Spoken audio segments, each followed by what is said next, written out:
Del libro Totalmente por Gracia, del pastor Charles Spurgeon.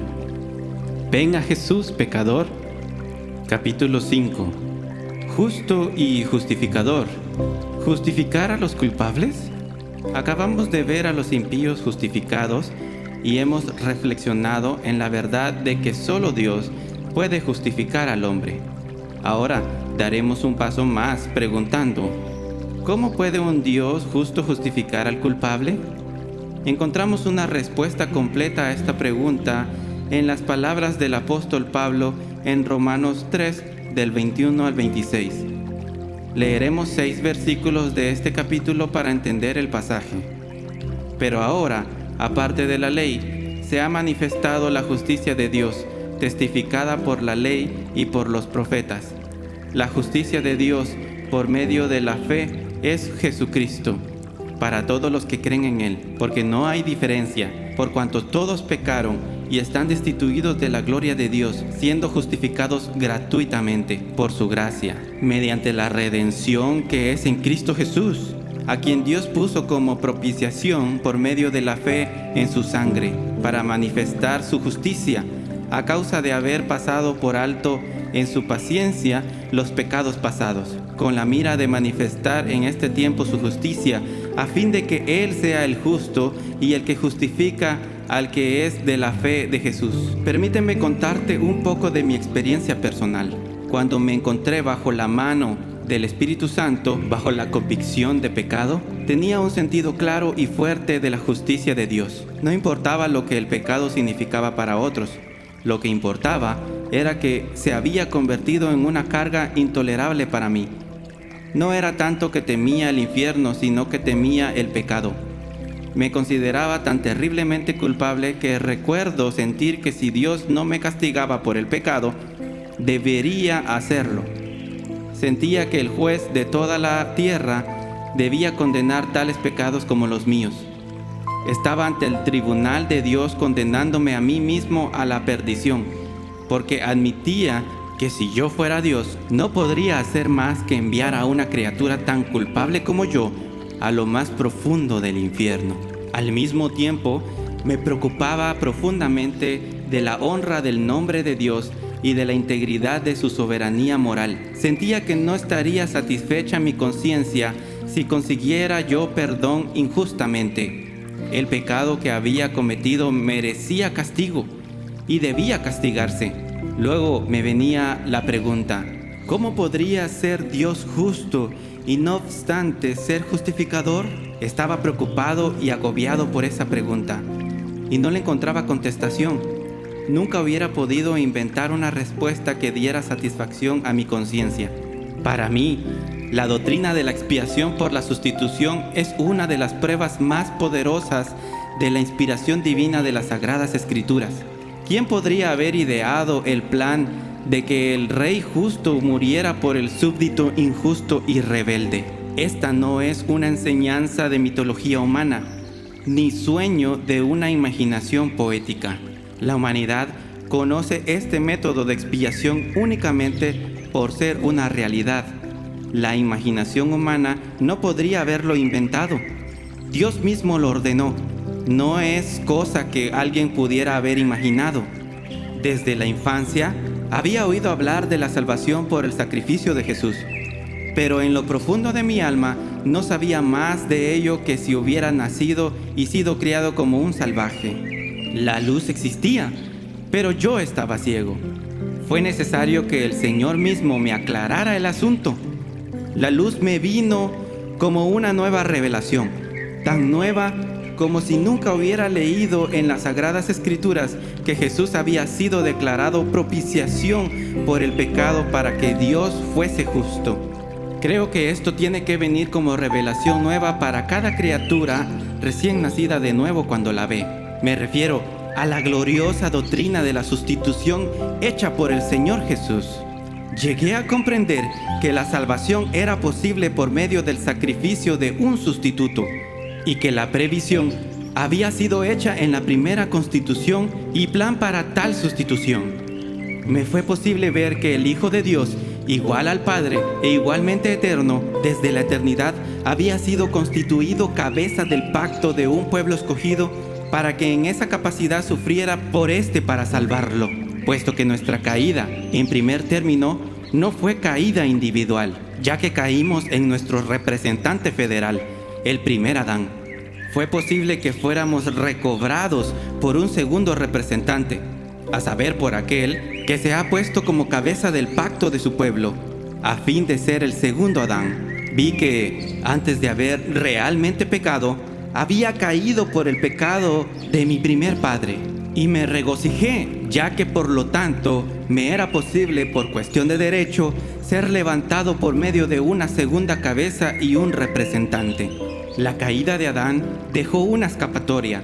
Otro Adán puede deshacer la ruina hecha por el primero. Cuando me inquietaba respecto a la posibilidad de que un Dios justo me perdonara, comprendí y vi por fe de que el Hijo de Dios se hizo hombre y en su propia bendita persona llevó mi pecado en su cuerpo sobre el madero. Vi que el castigo de mi paz fue puesto sobre él y que por su llaga fui curado. Isaías 53, 4 y 5. Querido amigo, ¿has visto tú esto? ¿Has comprendido cómo Dios puede ser justo, no remitiendo la culpa ni desafilando totalmente el filo de la espada? ¿Y cómo Él a la vez puede ser infinitamente misericordioso y justificador del impío que acude a Él? La razón es que el Hijo de Dios, supremamente glorioso en su persona sin igual, se encargó de satisfacer la ley sometiéndose a la condena que me correspondía a mí, y en consecuencia Dios puede remitir mi pecado. Más satisface a la ley la muerte de Cristo que la que hubiera resultado de enviar a todos los transgresores al infierno. El establecimiento más glorioso del gobierno equitativo de Dios resultó al sufrir el Hijo de Dios por el pecado, que si hubiera sufrido toda la raza humana. Jesús ha soportado por nosotros toda la penalidad de la muerte. Completa esta maravilla. Allí está colgado en la cruz. Este es el espectáculo más solemne que jamás has contemplado. El Hijo de Dios y el Hijo del Hombre allí levantado en el vil madero, sufriendo dolores indescriptibles, el justo por los injustos para llevarnos a Dios. Maravilloso es este espectáculo. El inocente castigado, el santo condenado, el eternamente bendito hecho maldición, el infinitamente glorioso sufriendo la muerte ignominiosa. Cuanto más contemplo los sufrimientos del Hijo de Dios, más cierto estoy de que son por mí. ¿Para qué sufrió sino para librarnos de la pena merecida, habiéndola pues expiado por su muerte? Y ahora los creyentes en Él no necesitan temerla. Así es, y así debe ser, que habiendo sido hecha la expiación, Dios puede perdonar sin que las bases de su tribunal se sacudan, ni que tampoco cambien en lo más mínimo los estatutos de su código. La conciencia encuentra respuesta plena a su tremenda pregunta. La ira de Dios contra la iniquidad debe ser terrible, más allá de toda la concepción humana. Bien, dijo Moisés, ¿quién conoce el poder de tu ira? No obstante, al oír al Señor de la gloria exclamar, ¿por qué me has desamparado? Y al verle exhalar el último suspiro, sentimos que la justicia divina ha recibido abundante satisfacción por la obediencia tan perfecta y muerte tan espantosa de parte de la persona tan divina, Jesucristo. Si Dios mismo es fiel ante su propia ley, ¿qué más se puede hacer? Hay mucho más mérito en la expiación que falta de mérito en el pecado humano. El vasto mar del sacrificio de amor de Jesús es tan profundo que puede tragarse todas las montañas de nuestros pecados. A causa del valor infinito de este nuestro representante, bien puede Dios mirar favorablemente a los demás seres humanos por más indignos que sean. Ciertamente fue el milagro de los milagros que el Señor Jesús tomara nuestro lugar y sufriera para que nosotros nunca tengamos que sufrir la justa ira de su Padre. Pero así lo hizo y dijo, consumado es. Dios perdona al pecador porque no perdonó a su propio Hijo. Dios puede remitir tus transgresiones porque cargó en su Hijo unigénito esas transgresiones hace 2000 años. Si crees en Jesús, y este es mi objetivo, entonces debes saber que tus pecados fueron alejados de ti por aquel que representaba el macho cabrío expiatorio de su pueblo. Quizás te preguntes, ¿qué es creer en Él? Bueno, ciertamente no es decir, es Dios y Salvador, sino confiar en Él total y enteramente, aceptándole para toda tu salvación desde hoy y para siempre. Tu Señor, tu soberano, tu todo. Si tú quieres tener a Jesús, Él ya te tiene a ti. Si crees de verdad en Él, te aseguro que no podrás irte al infierno, porque sería anular el sacrificio de Cristo. No es posible que un sacrificio se acepte y que a pesar de ello muera el alma por la cual ya se ha pagado y ha sido aceptado. Si el alma del creyente se pudiera condenar, entonces, ¿por qué un sacrificio? Si Jesús murió en mi lugar, ¿por qué morir yo también? Todo creyente puede afirmar que fue hecho un sacrificio expiatorio para él. Por fe ha colocado su mano sobre el sacrificio haciéndole suyo, y por lo mismo puede descansar seguro de que nunca perecerá. El Señor Dios no recibiría este sacrificio hecho para nosotros a fin de luego condenarnos a morir. Dios no puede leer nuestro perdón escrito en la sangre de su propio Hijo y luego herirnos de muerte. Simplemente eso es imposible. Dios te conceda la gracia ahora mismo para mirar solo a Jesús, para empezar desde el principio, desde Jesús mismo, quien es el origen de misericordia para el hombre culpable. ¿Recuerdas? Él justifica al impío. Dios es el que justifica. Por lo tanto, y por esa sola razón se puede hacer, y lo hace por medio del sacrificio expiatorio de su divino Hijo. Por esa razón puede hacerse con justicia, y con tanta justicia que nadie podrá ponerlo en duda jamás. Tan cuidadosamente que ni en el último y tremendo día, cuando los cielos y la tierra hayan llegado a su fin, habrá quien niegue la validez de esta justificación.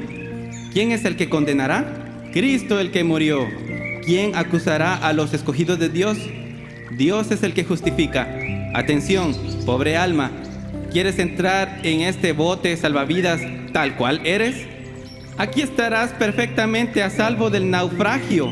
Acepta esta salvación segura. ¿Acaso dirás, nada hay en mí que pueda traer como una recomendación? Nadie te pide que traigas nada. Los que escapan de la muerte dejan atrás hasta la ropa. Apresúrate y ponte a salvo tal cual eres. Te contaré algo personal para animarte. Mi única esperanza de entrar en la gloria descansa en la plena redención de Cristo realizada en la cruz del Calvario por el impío. En eso confío firmemente. No tengo ni sombra de esperanza en otra cosa. Tú te hallas en la misma condición que yo, pues nadie tiene mérito alguno digno de ser considerado como base digna de confianza. Ven, tomémonos de las manos, coloquémonos juntos al pie de la cruz y entreguemos nuestras almas de una vez y para siempre al que derramó su sangre por los culpables. Nos salvaremos ambos por un mismo Salvador. Si tú pereces confiando en Él, pereceré yo también. ¿Qué más puedo hacer para probarte mi propia confianza en el Evangelio que te proclamo?